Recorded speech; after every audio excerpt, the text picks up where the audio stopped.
Assalamualaikum warahmatullahi wabarakatuh.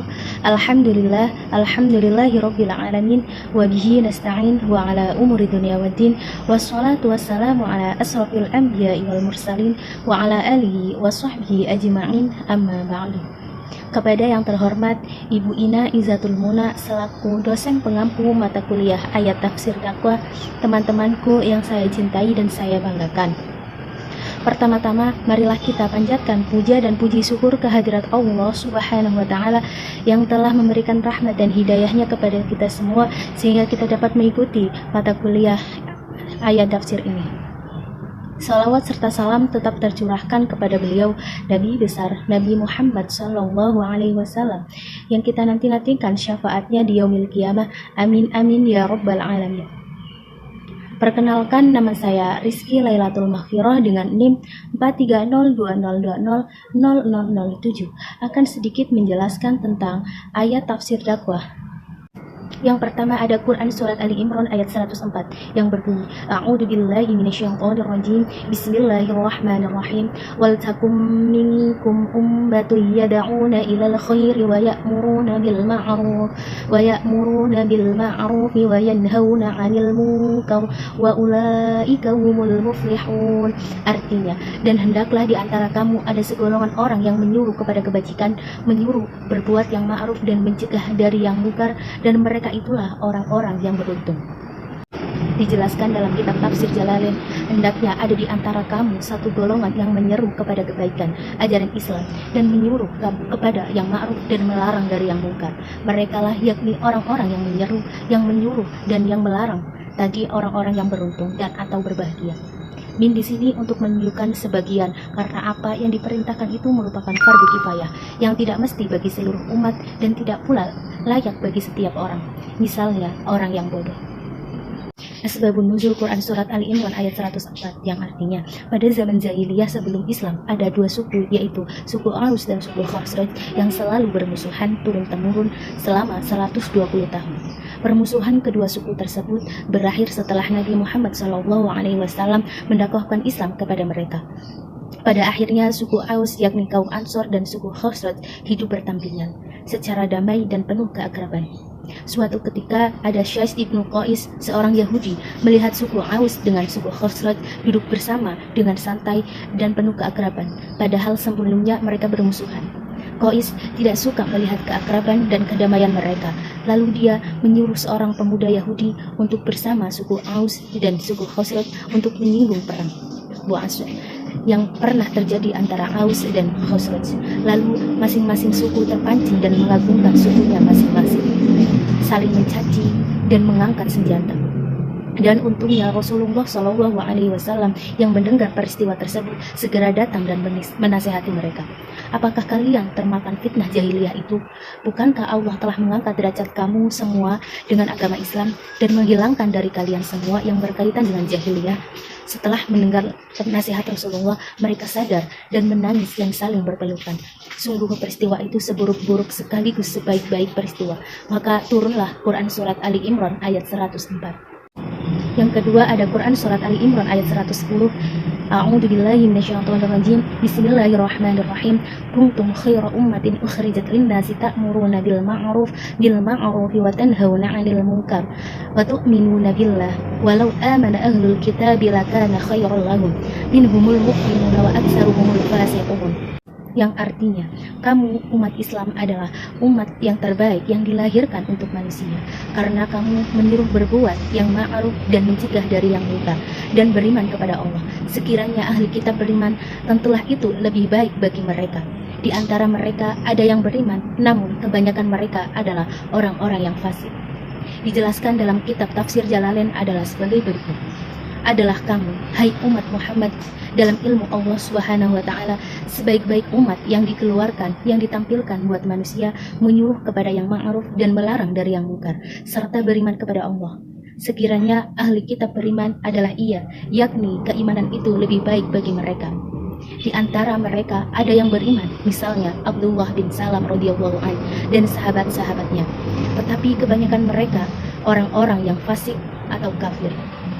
Asbabun nuzul dari Quran Surat Ali Imran ayat 10 yaitu Ikrimah dan Muqatil berkata, ayat ini turun berkaitan dengan Ibnu Mas'ud, Ubaid bin Ka'ab, Mu'ad bin Fabal, dan Salim, budak Abu Hudzaifah. Ceritanya adalah bahwa ada dua orang Yahudi yaitu Malik bin As-Sa'if dan Wahab bin Zahuda berkata kepada mereka, sesungguhnya agama kami lebih baik daripada agama yang kalian dakwahkan kepada kami, dan kami jauh lebih baik dan lebih mulia dari kalian.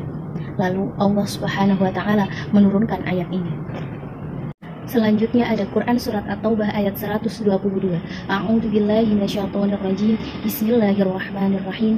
Wa ma kana al-mu'minuna liyanfiru kaffah falawla nafara min kulli firqatin minhum ta'ifatun liyatafaqahu fid-din wa liyunziru qaumahum idza raja'u ilaihim la'allahum yahdharun.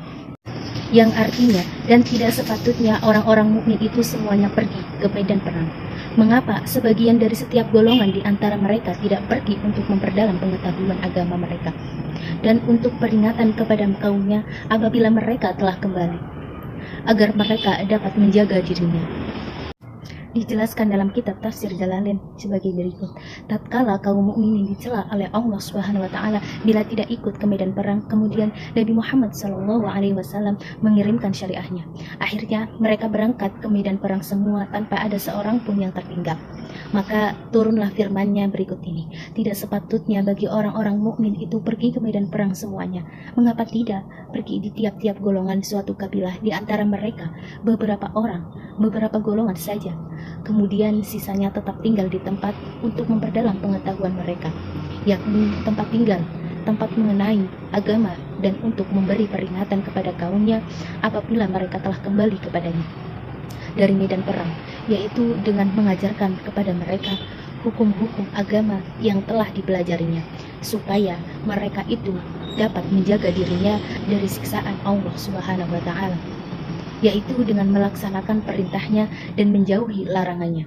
Sehubungan dengan ayat ini, Ibnu Abbas radhiyallahu an memberikan penakwilannya bahwa ayat ini penerapannya hanya khusus untuk syariah-syariah, yakni bila mana pasukan itu dalam bentuk syariah lantaran Nabi Muhammad SAW tidak ikut. Sedangkan ayat sebelumnya yang juga tetap melarang seseorang tetap tinggal di tempatnya dan tidak ikut berangkat ke medan perang, maka hal ini pengertiannya tertuju kepada bila Nabi Muhammad SAW berangkat ke suatu ghazwah. Asbabun nuzul Quran Surat At-Taubah ayat 122. Allah menjelaskan dalam Surat At-Taubah ayat 122 ini bahwa pada waktu itu ada orang-orang yang tidak berangkat ke medan perang. Mereka tidak berangkat perang karena sibuk mengajarkan agama kepada kaumnya di daerah Badui atau pendalaman. Melihat kejadian itu, orang-orang munafik berkomentar, sungguh masih ada orang-orang yang tertinggal di daerah-daerah pedalaman. Maka celakalah orang-orang pedalaman itu. Ibnu Abu Hatim mengetengahkan pula hadis lainnya yang menjelaskan asbabun nuzul surat At-Taubah ayat 122. Riwayat hadis tersebut melalui Abdullah bin Ubaid bin Umar yang menceritakan bahwa keinginan umat Islam yang sangat besar untuk ikut berjihad sangat besar, sehingga ketika Rasulullah SAW mengirimkan pasukan perang, maka mereka semuanya ingin berangkat. Mereka meninggalkan Nabi Muhammad SAW di Madinah bersama dengan orang-orang yang lemah. Maka turunlah Quran Surat At-Taubah ayat 122 sebagai respon atas perilaku para sahabat Nabi. Berdasarkan asbabun nuzul Quran Surat At-Taubah ayat 122 di atas, dapat dipahami bahwa ketika umat Islam berada dalam peperangan, hendaknya semua orang Islam tidak berangkat ke medan perang. Akan tetapi, sebagian umat Islam harus ada yang tinggal di daerahnya untuk menuntut ilmu. Para sahabat dan yang tidak berangkat ke medan perang bertugas menuntut ilmu dan mendalaminya dengan tekun, agar ajaran-ajaran agama itu dapat diajarkan secara merata, dan takwa dapat dilakukan dengan cara yang lebih efektif dan bermanfaat, serta kecerdasan umat Islam dapat ditingkatkan.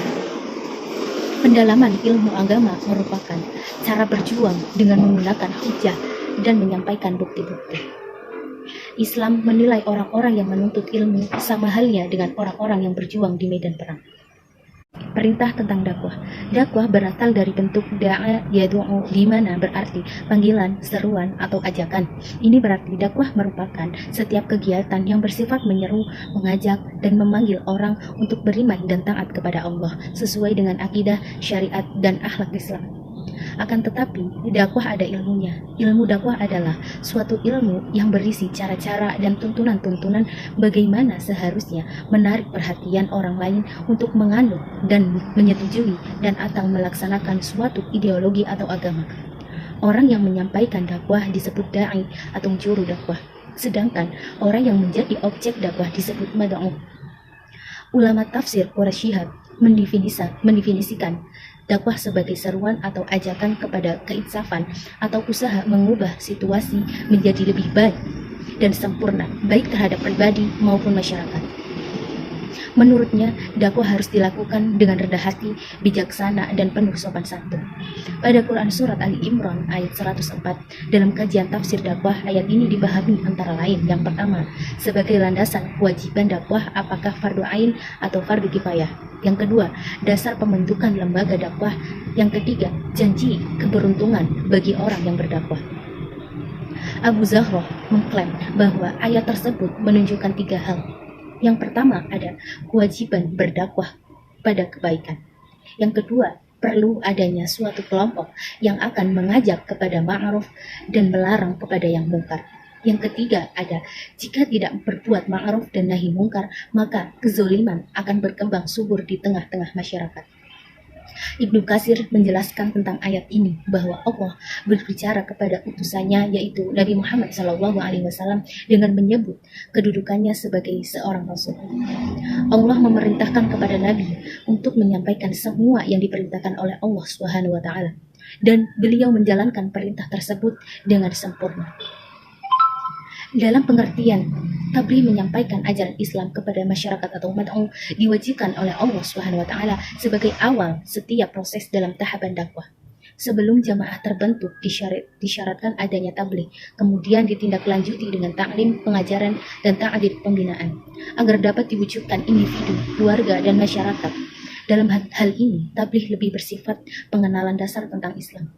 Sasaran utama tabligh adalah ranah kognitif, pemahaman, dan pemikiran. Dalam tabligh diperlukan adanya kejelasan bahasa dan materi yang disampaikan dapat membekas dalam jiwa objek dakwah, atau dalam Al-Quran dikenal dengan istilah qaulan baligh. Apabila mengacu kepada hadis Nabi Muhammad SAW yang artinya sampaikan dariku walaupun satu ayat, maka tabligh merupakan kewajiban setiap individu dengan kemampuannya. Dalam proses pelaksanaannya pada masa sekarang, kegiatan tabligh dapat dilakukan secara langsung maupun tidak langsung, maupun melalui media, seperti tabligh di televisi, radio, majalah, dan sebagainya. Konsep tabligh inilah yang semakna dengan komunikasi dan dakwah. Kemudian ada Quran Surat Al-Fatih ayat 8. Bismillahirrahmanirrahim. Inna arsalnaka syahidan wa mubasysyiran wa nadhira. Artinya, sesungguhnya kami mengutus engkau Muhammad sebagai saksi, membawa berita gembira dan pemberi peringatan. Quran Surat Al-Fatih ayat 9.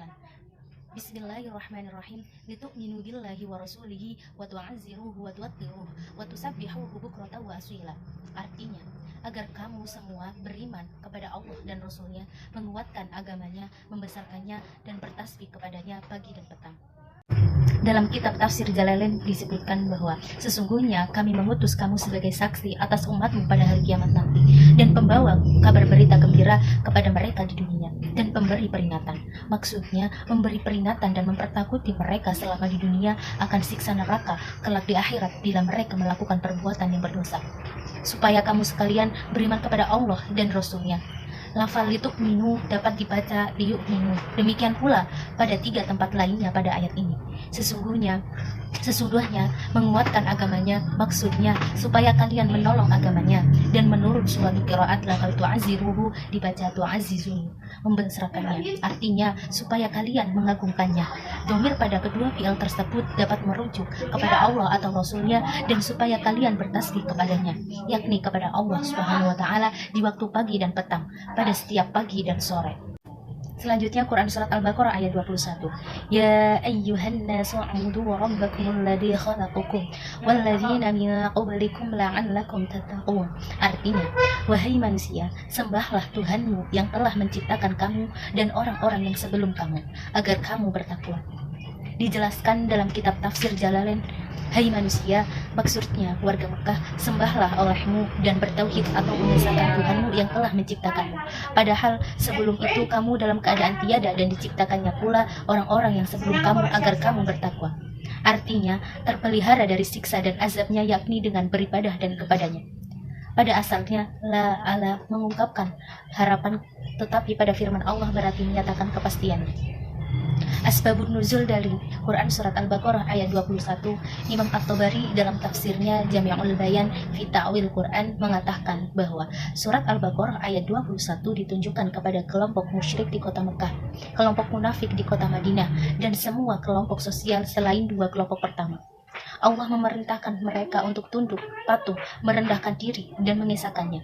Pada surat Al-Baqarah ayat 21, Allah memerintahkan semua itu karena Dia adalah pencipta mereka, nenek moyang mereka, berhala mereka, dan semua yang dianggap Tuhan oleh mereka.